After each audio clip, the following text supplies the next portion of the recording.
What is up, everybody? It is Alex from Heavy New York calling from the altar again, and this time we got round two with venues. It is so great to have you all back on the show. Thank you for coming back on today.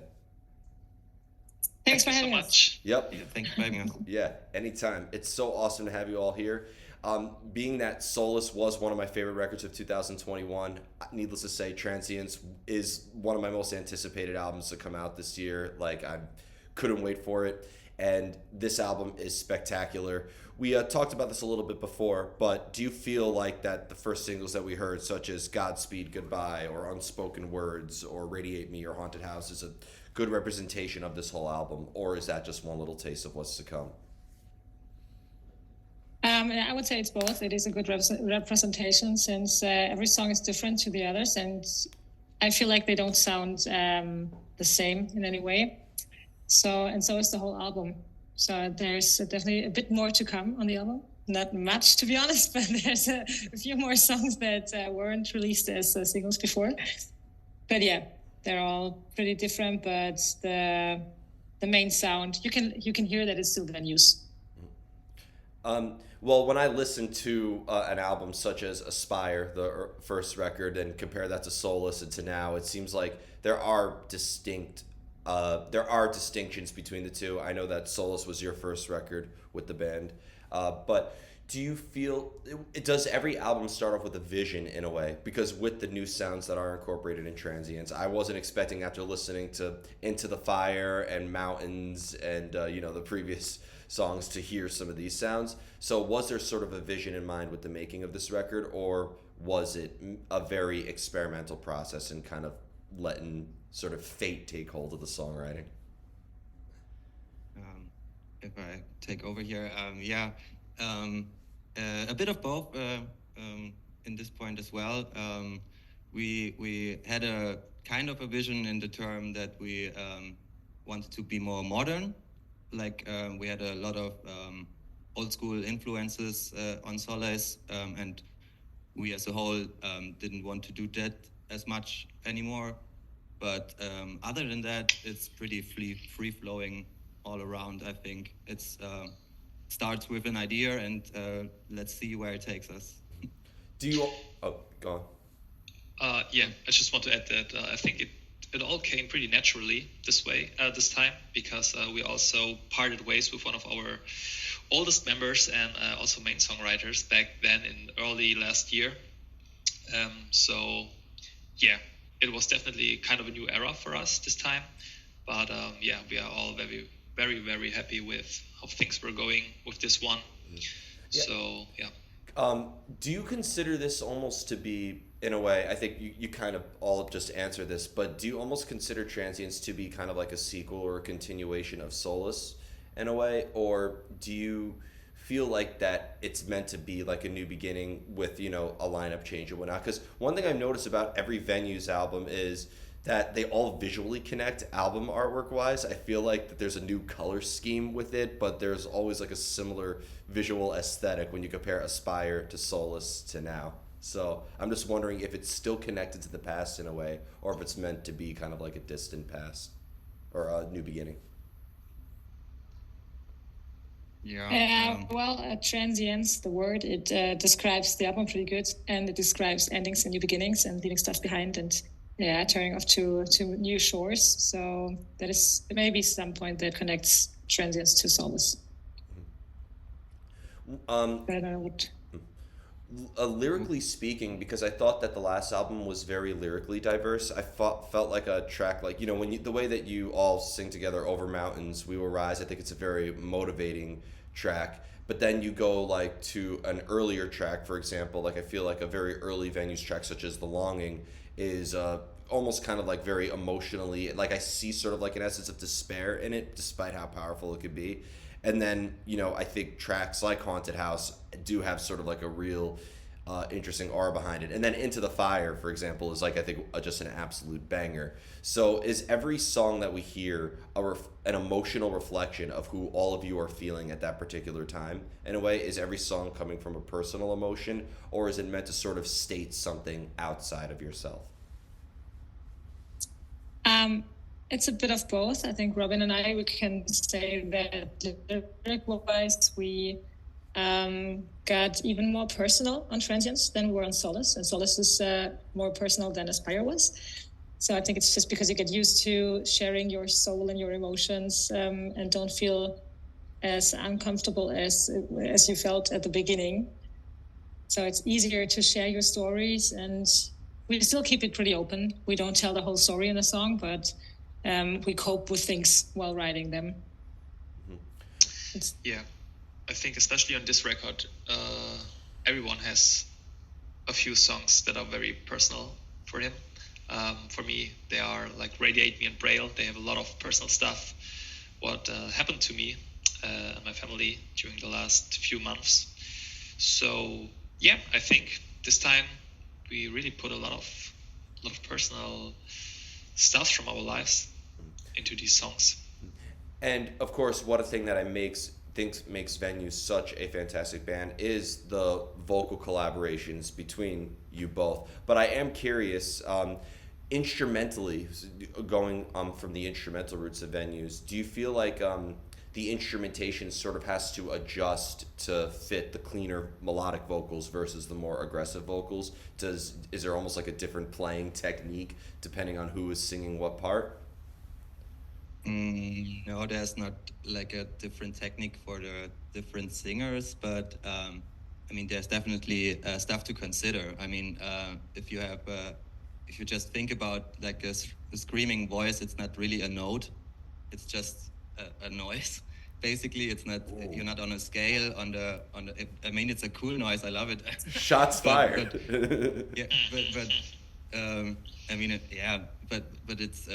The thing with that is that you are kind of free in what you are playing on the guitar. You can play a melodic part and scream over it, but you can go super heavy, like not even harmonically. It's just I don't know what it means in English at the moment.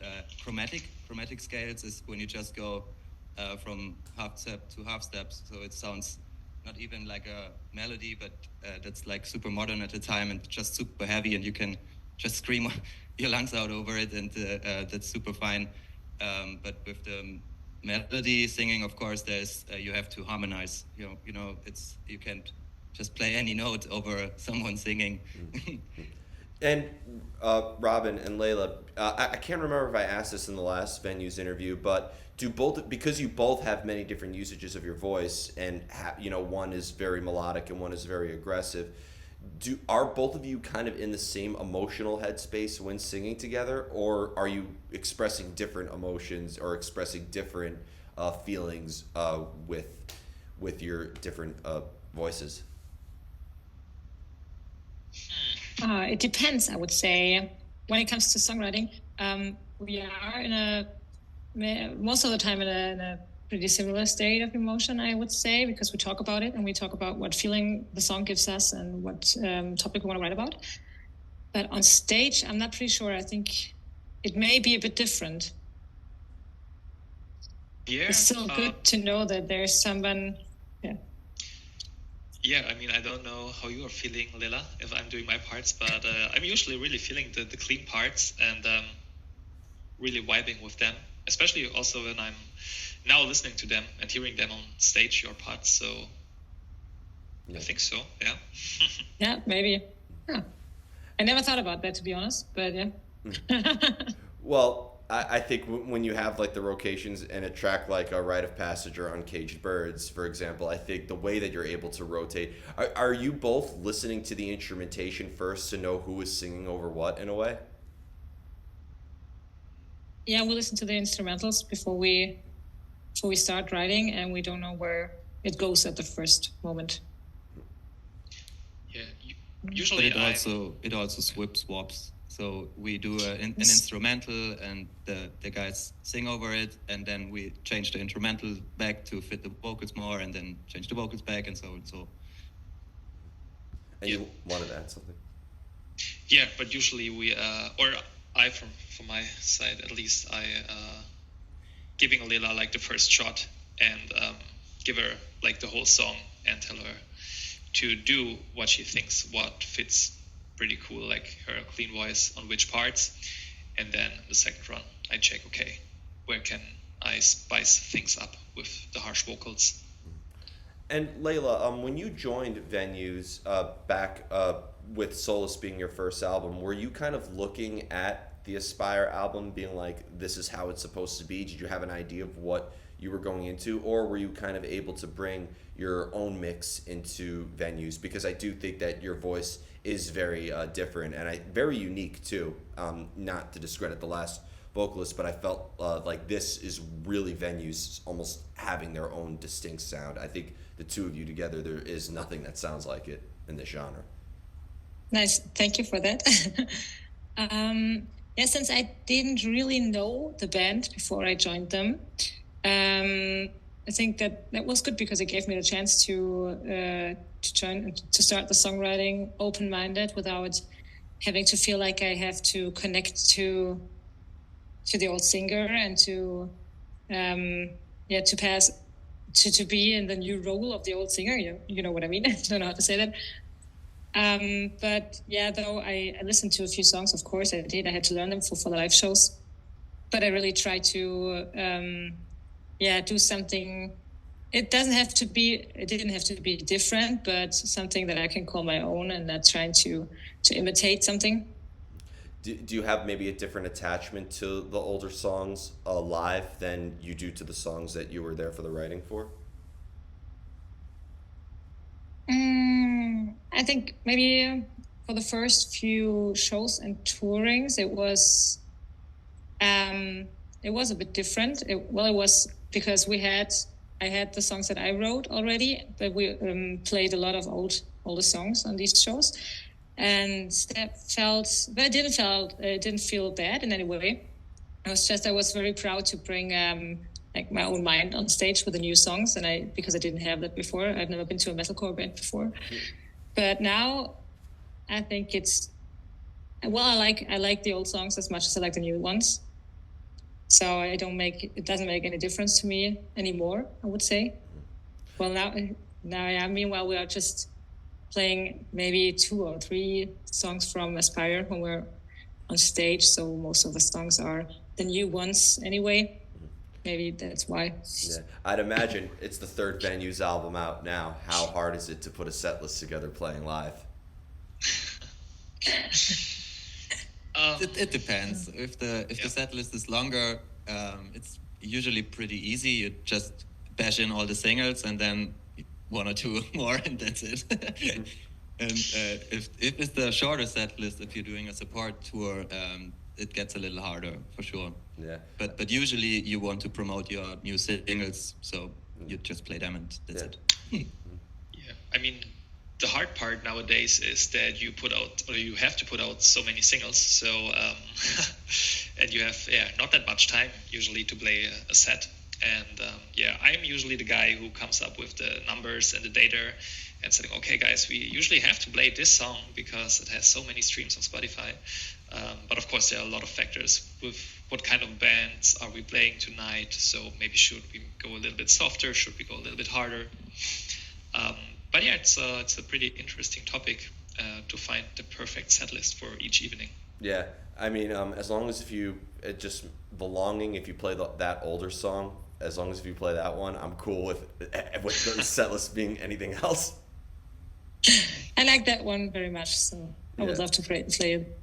Yeah, that would be awesome. But you mentioned too the whole metalcore genre, Layla. So I gotta bring this up now because one, I'm starting to notice that Germany has become the metalcore capital of like the world now. I see like Germany has become what Massachusetts in the United States has become. We have Killswitch Engage, but I just interviewed a Set Your Sails last week, and we were talking about that whole sort of genre because one, I feel like a lot of bands back in the day in Germany, like a decade ago, this is probably before Venues was a thing, but like a lot of bands were kind of doing what As I Lay Dying was doing with their style, and I think bands like Heaven Shall Burn and Caliban and were all kind of like very inspiring each other. But I think nowadays with I think Electric Callboy is pretty much leading this German metalcore scene, or whatever the hell you call that genre. And then, but I've referenced Venues numerous times when interviewing other German metalcore bands. Like I believe Oklahoma Kid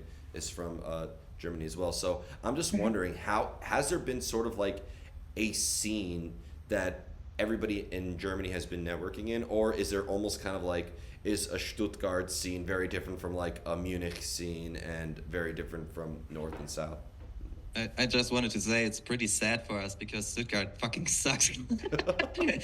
You want to know something? I hung out with people. I'm not going to mention who, but I hung out with some industry people last week who were visiting from Berlin. And I was talking about, they were like, so what are some underground German metal bands, or what are some upcoming German metal bands? And I mentioned, venues. I'm really into this band. You got to check out Venues. They're like, where in Germany are they from? They're said from Stuttgart, and I won't say what the response.